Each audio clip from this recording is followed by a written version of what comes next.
Hey, what's happening, everybody? Brent Axe here from syracuse.com, and we are chatting live here on the syracuse.com Orange Basketball Facebook page as Syracuse coming off the heels of a 76-60 loss to number 2 Kansas. It is the first loss of the season in this young season for the Syracuse basketball team here in the 2017-18 season, and it was one guy who killed the Orange tonight, Devontae Graham, with 35 points, matching 35 that he had Tuesday night, by the way, against Toledo.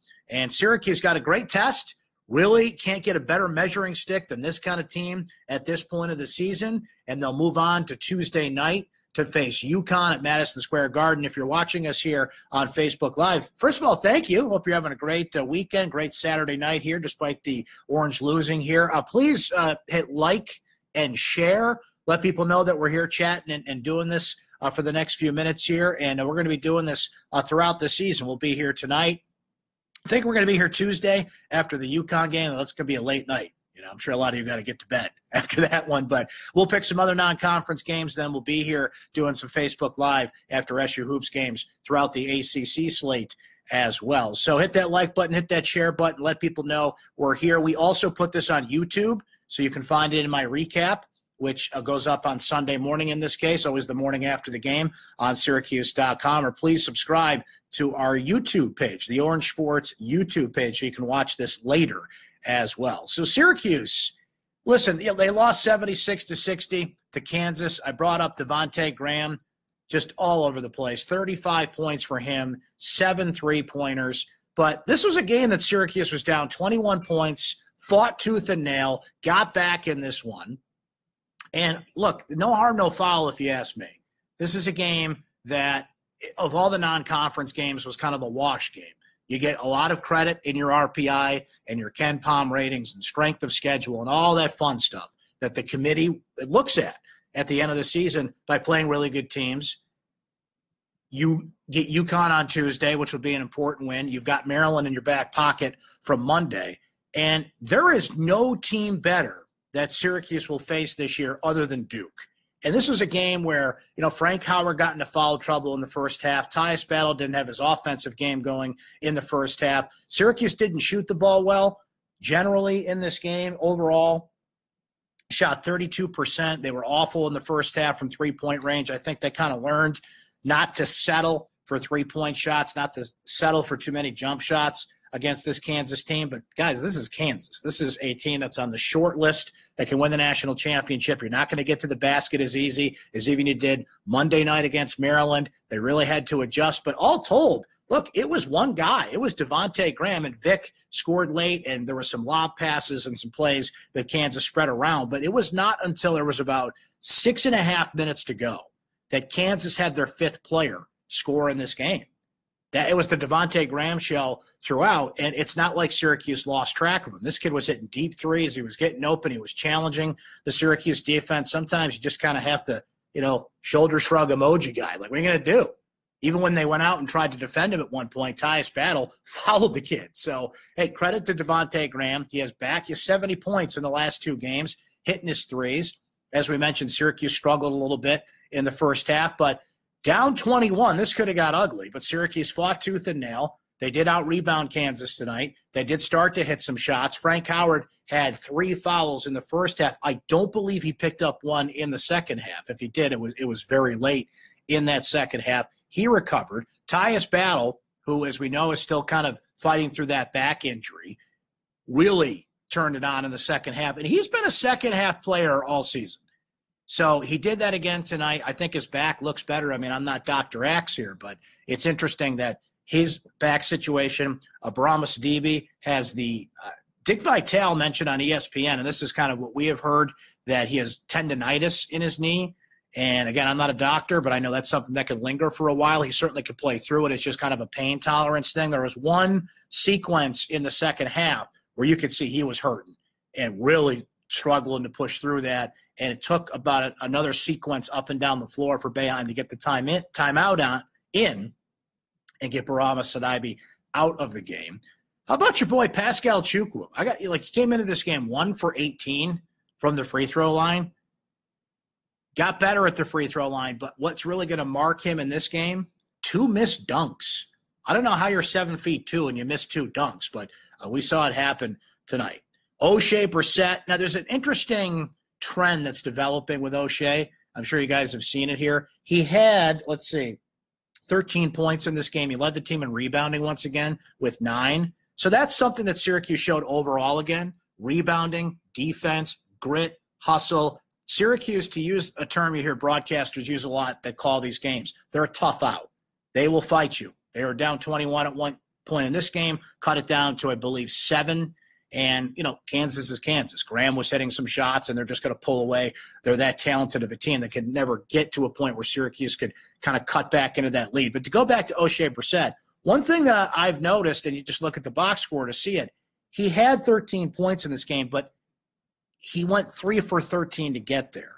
If you go back to Monday's game against Maryland, he scored a lot, hit a few threes, got to the free throw line, but he was 0 for 13 on shots outside the paint.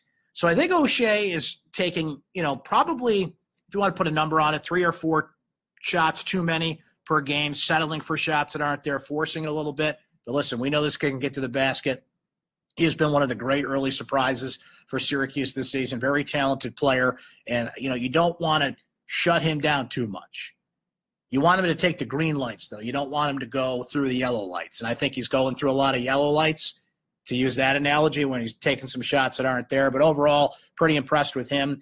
And this was a great learning experience. This was a great, it's like Judge Smales from Caddyshack. How do you measure yourself against other golfers, right? Well, Syracuse measured themselves against a team that could win the national championship and did pretty well. I think if you were just kind of flipping around watching college basketball tonight, settled in on this game, I think you knew Kansas was going to win. I think you saw Devontae Graham going off.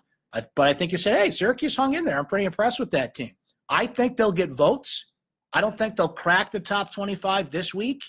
The poll comes out on Monday. I don't think they'll get in this week. I mean, you beat Kansas, you'd be in the top 20. But they'll get votes.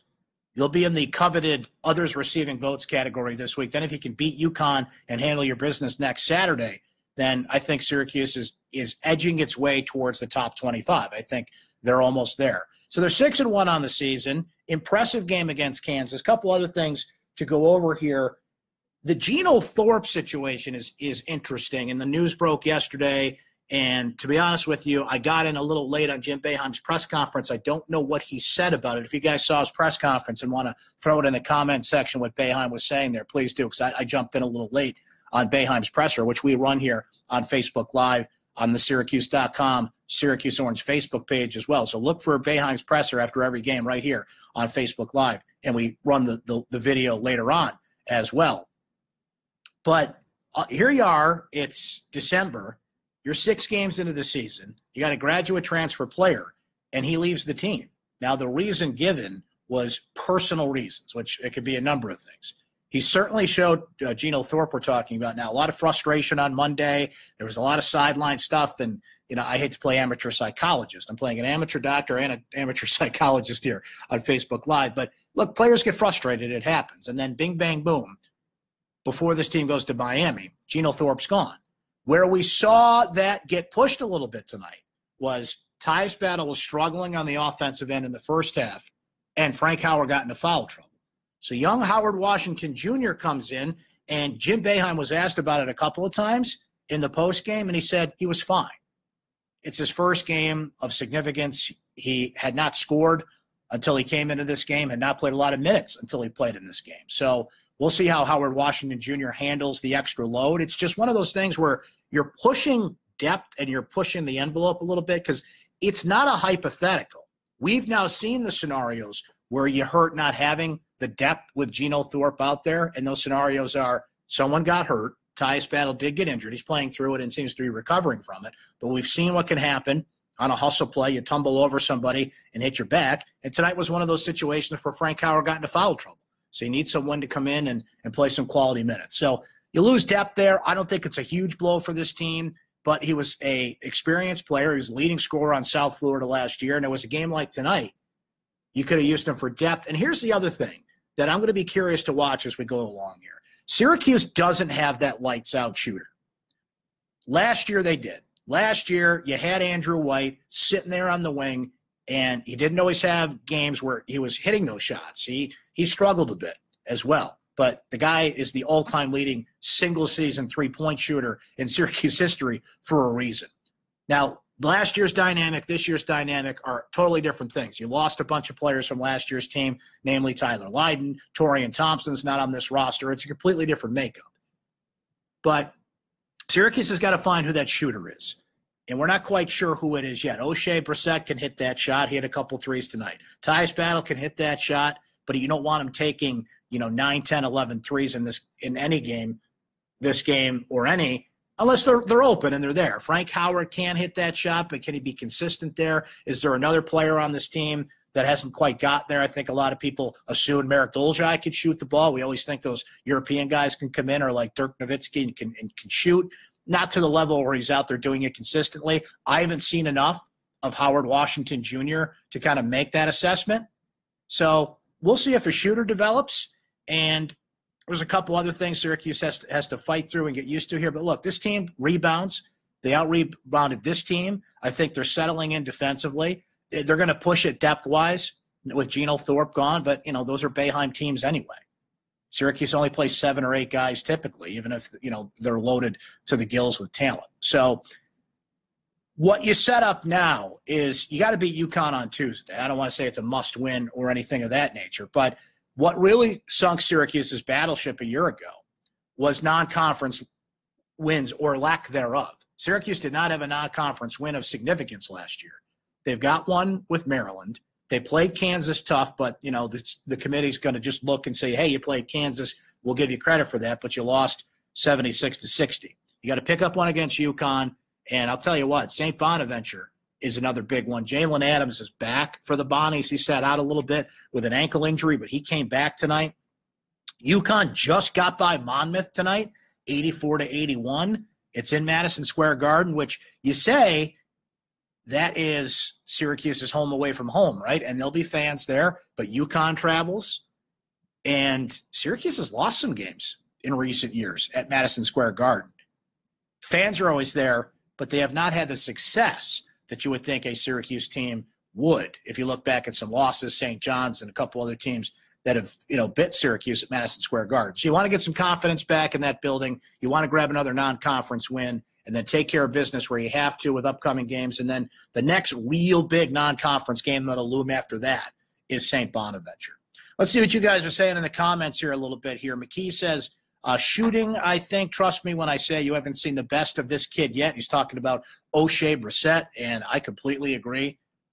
He's a freshman. He's working out the kinks. He's deciding when to take good shots, when to get to the hole. But what really impresses me about O'Shea is he can rebound. Not only can he get there, he's a smart rebounder. He's committed to rebounding. He has said, I've mentioned this a time or two in my recap and here on Facebook Live, but it's worth repeating that he takes pride in his rebounding. He studies it. He really digs it. And that's half the battle. When you got a kid who wants to rebound and understands the process of it, that's half of rebounding is want to. Half of rebounding is effort, and the other half is knowing where to be on the court and kind of judging shots and, balancing those caroms and those angles as best as you can. So I agree that, boy, we have not seen the best of him. John says, settling in defensively, question mark. The team shot 6 for 27 on threes. The half-court offense has nothing. I'm going to flip this light back on real quick here. Yeah, the half-court offense is struggling, John. They're 7 games into the season. Did anybody expect a team with a bunch of new players to just go like that and have the half-court offense going? And, other than – and this is a big other than – but Devontae Graham went off.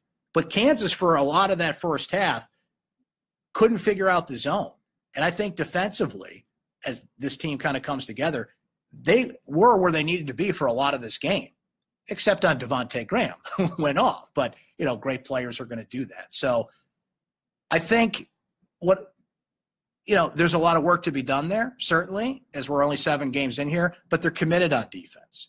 You see effort on defense. And to have Tyus Battle and Frank Howard at the top of that zone as opposed to John Gillen last year, and God bless the guy, he played his butt off and had some great games, but there's just a big difference on the top of that zone. I think Syracuse's best lineup when they're really going is you got Tyus and Frank, You've got Merrick Dolezaj, Barama Sadaibi, and, sometimes Pascal's in there in that situation. But, it really rolls when you combine those two with O'Shea. And I'll have to check this number as we go along here, but that number's at a great plus-minus. I think that's the lineup Boeheim might settle in on, kind of when the going gets tough and the tough gets going, unless, you got to adjust lineups and personnel matching up with other teams. You have to come back, you need a shooter in there. But generally, that's been a really good lineup. Let's see what else you guys are saying here in the comments. Jeff saying it's getting late early for Matthew Moyer. Yeah, I have to agree with that. And I want to be patient and I want to be fair with Matthew Moyer because he sat out all of last year, had a foot injury, battled his way back. And he comes in this year, he starts every game, but then he kind of disappears. When I went over that lineup of who is, kind of in the lineup when it really counts for Syracuse, his name's not on that list. I think people are really waiting for him to break through. He's hesitant. He's not doing anything on the offensive end. Defense is, been up and down, to say the least. Everybody develops at a different rate, and a lot of people have cited, we talked about this in the live chat during the game. He came in with a lot of hype. But you play at Syracuse University, for the most part, you come in with hype.